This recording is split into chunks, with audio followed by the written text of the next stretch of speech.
अब हम मज़ीद बात कर लेते हैं रियल ऑप्शंस के बारे में। तो जैसे कि अपनी लास्ट वीडियो में हमने जाना था कि रियल ऑप्शंस ऐसे ऑप्शंस होते हैं जिनमें ऑर्गेनाइजेशन रियल लाइफ की अनसर्टेनिटी और फ्लेक्सिबिलिटी को इनकॉर्पोरेट करते हुए इन्वेस्टमेंट डिसीजंस लेती है।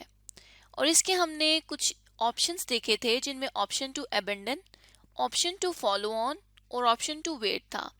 जिसमें से ऑप्शन टू अबेंडन को हम पढ़ चुके थे कि ये एक ऐसा ऑप्शन होता है जिसमें ऑर्गेनाइजेशन इस काबिल होती है कि वो अपने प्रोजेक्ट को एक सर्टेन स्टेज पर स्टॉप या अबेंडन कर सकती है।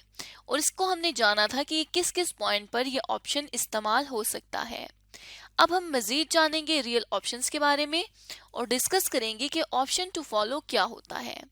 तो अगर ऑप्शन टू फॉलो ऑन की बात की जाए तो ये एक ऐसा ऑप्शन होता है जिसमें ऑर्गेनाइजेशन अपने प्रोजेक्ट को कंटिन्यू रखती है, मतलब अपने प्रोजेक्ट को जारी रखती है।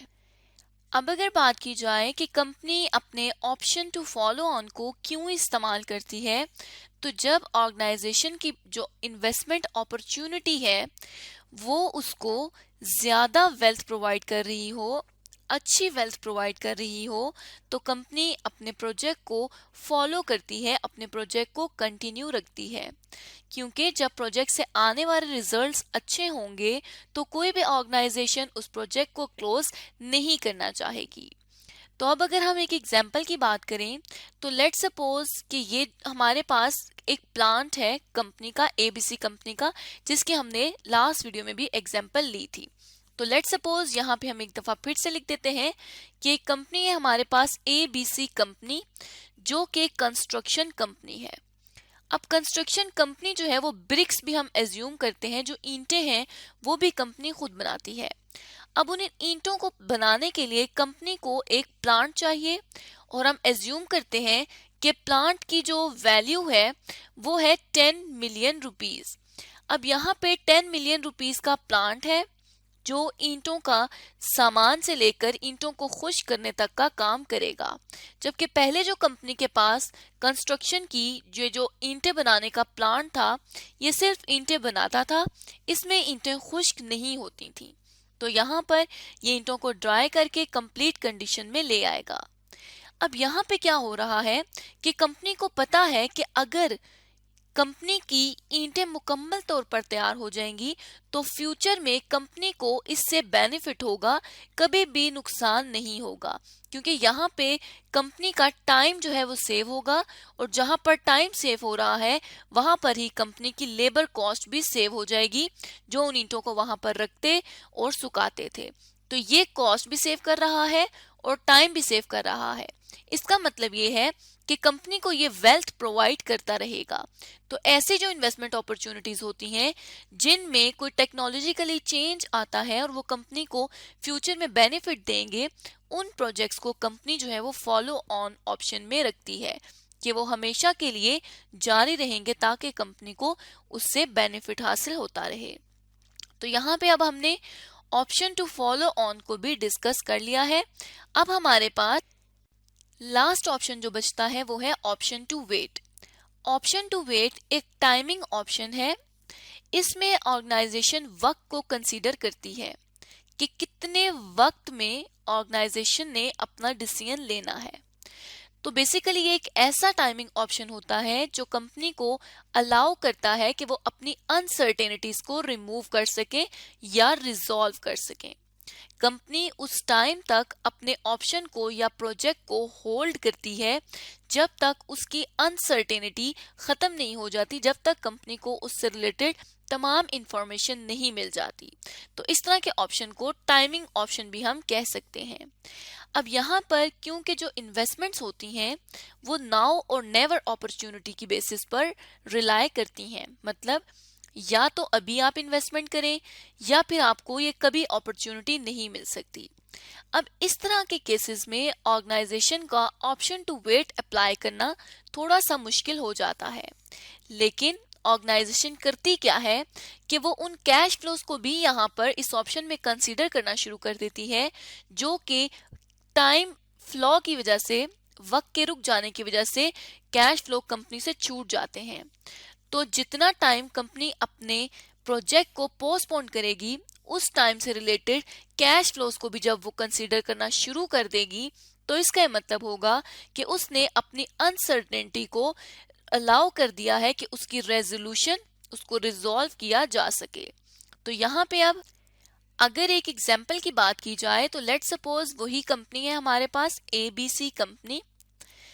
कंपनी ने कंस्ट्रक्शन करनी है एक लैंड पे, लेकिन इस लैंड को लेजिस्लेशन का इश्यू आ रहा है, मतलब इस लैंड को कुछ कानूनी कार्रवाई का मसला आ रहा है। इस लैंड पर अभी जो है वो डेवलपमेंट स्टेटस जो है वो ग्रांट नहीं किया गया, मतलब ऑर्गेनाइजेशन अभी इस लैंड पर कुछ डेवलप नहीं कर सकती। तो जिस तरह से यहाँ पर अब कंपनी की लैंड का इशू आ गया है, लेट सपोज कि ये एज्यूम किया जाता है कि 2 साल बाद आफ्टर 2 इयर्स कंपनी को ये जो लाइसेंस है कि ऑर्गेनाइजेशन इस लैंड को डेवलप कर सकती है, अगर ये स्टेटस डेवलपमेंट स्टेटस कंपनी को मिल जाता है तो कंपनी के लिए ये ऑप्शन बेनिफिशियल हो जाएगा। कंपनी वहां पर शॉपिंग मॉल या कोई इस तरह की चीज बनाती है तो कंपनी के लिए वो बेनिफिट होगा। तो यहाँ पर इस तरह के सिचुएशन में कंपनी 2 साल तक जो कंपनी के कैश फ्लो फॉरगो होंगे, मतलब जो कैश फ्लो कंपनी को नहीं मिलेंगे, कंपनी उन कैश फ्लोज को कंसीडर करेगी और इस ऑप्शन को अडॉप्ट कर लेगी। अब यहाँ पर किया क्या जाता है कि जो कॉस्ट है उसको वैल्यू ऑफ वेटिंग के साथ बैलेंस किया जाता है, मतलब मॉल को कंस्ट्रक्ट करने में जो कॉस्ट आएगी वो, और जो वेट करने की वैल्यू है वो, जो 2 साल के कैश फ्लोज हैं वो, उनको बैलेंस किया जाएगा और फिर इस ऑप्शन को इवेलुएट किया जाएगा। ऑप्शन को न्यूमेरिकल क्वेश्चन के थ्रू हम इवेलुएट करना नेक्स्ट वीडियो में सीखेंगे, लेकिन अगर अभी हम देखें कि ऑप्शन किस किस तरह से वैल्यू किया जा सकता है या उसको वैल्यू करने के लिए हमें कौन कौन सी चीजें देखनी है, तो उसके लिए हम यहाँ वैल्यूइंग रियल ऑप्शंस को पढ़ लेते हैं। तो बेसिकली जो रियल ऑप्शंस होते हैं वो ऑर्गेनाइजेशन के प्रोजेक्ट में वैल्यू ऐड करते हैं। उसके अलावा इनकी जो एस्टिमेशन है, इन रियल ऑप्शंस को एस्टिमेट करना, इनका अंदाजा लगाना बहुत मुश्किल होता है, क्योंकि रियल लाइफ में बहुत सारी चेंजिंग्स, बहुत सारी अनसर्टेनिटीज होती हैं। तो अब यहाँ पर क्या होता है, रियल ऑप्शन को वैल्यू करने के लिए हम एक रफ एस्टिमेट कर लेते हैं, क्योंकि एस्टिमेट ना होने से बेहतर है कि एक रफ एस्टिमेट कर लिया जाए ताकि थोड़ा बहुत कंपनी को अंदाजा हो जाए। अब ये रफ एस्टिमेट करने के लिए ऑर्गेनाइजेशन कुछ फैक्टर्स को मद्देनजर रखती है और कुछ चीजों को, कुछ फैक्टर्स को मद्देनजर रखते हुए इन ऑप्शंस को वैल्यू करती है, जिनमें सबसे पहला ऑप्शन है, सबसे पहला फैक्टर है वो आता है इनिशियल कॉस्ट एंड बेनिफिट्स। इसमें कंपनी ये देखती है कि शुरू में, प्रोजेक्ट के शुरू में कंपनी की कितनी कॉस्ट लग रही है और उसके क्या क्या बेनिफिट्स होंगे। जैसे कि लेट सपोज यहाँ पर हमने देखा कि कंपनी ने मॉल जो है वो कंस्ट्रक्ट करना है, तो अगर हम देखें तो फॉर एग्जांपल मॉल को कंस्ट्रक्ट करने पे 1000 मिलियन रुपीस लग रहे थे। अब इस 1000 मिलियन रुपीस से आने वाला जो फायदा है, लेट सपोज वो 10,000 मिलियन रुपीस है, तो इनिशियल बेनिफिट और इनिशियल कॉस्ट को सबसे पहले देखा जाएगा कि वो क्या है। उसके बाद फिर जितने भी फ्यूचर में बेनिफिट या कॉस्ट लगेंगी उसकी हमने प्रेजेंट वैल्यू को कैलकुलेट कर लेना है, और इस प्रेजेंट वैल्यू को कैलकुलेट करने के लिए ऑर्गेनाइजेशन कॉस्ट ऑफ कैपिटल का इस्तेमाल करेगी, जिसे हम बेसिकली नॉर्मल लैंग्वेज में डिस्काउंट रेट भी कहते हैं। उसके बाद अगर कोई फ्यूचर की कॉस्ट या बेनिफिट वेरी करेगा, मतलब कॉस्ट या बेनिफिट में कोई चेंज आएगा, तो वो भी कंपनी इन फैक्टर्स में कंसीडर करते हुए अपने ऑप्शन को इवेलुएट करेगी। उसके बाद लास्ट जो ऑप्शन हमारे पास, लास्ट जो फैक्टर आ रहा है वो ये है कि कंपनी ने टाइम स्केल की डायरेक्शंस को देखना है कि वो कंपनी को अलाउ करेंगी डिसीजन मेकिंग के लिए। तो इस तरह से कंपनी इन 5 फैक्टर्स को कंसीडर करते हुए बेसिकली, ये जो टाइम स्केल है ये वो प्रोजेक्ट के साल होंगे, ये वो टाइम पीरियड होगा, ये वो इयर्स होंगे जितने इयर्स में प्रोजेक्ट ने कंप्लीट होना है ताकि ऑर्गेनाइजेशन अपने डिसीजन मेकिंग कर सके। तो इस टाइम स्केल को भी मेजर करना जरूरी है। तो इस तरह से ऑर्गेनाइजेशन इन फैक्टर्स को देखते हुए अपने जो रियल ऑप्शंस हैं उनको वैल्यू कर सकती है।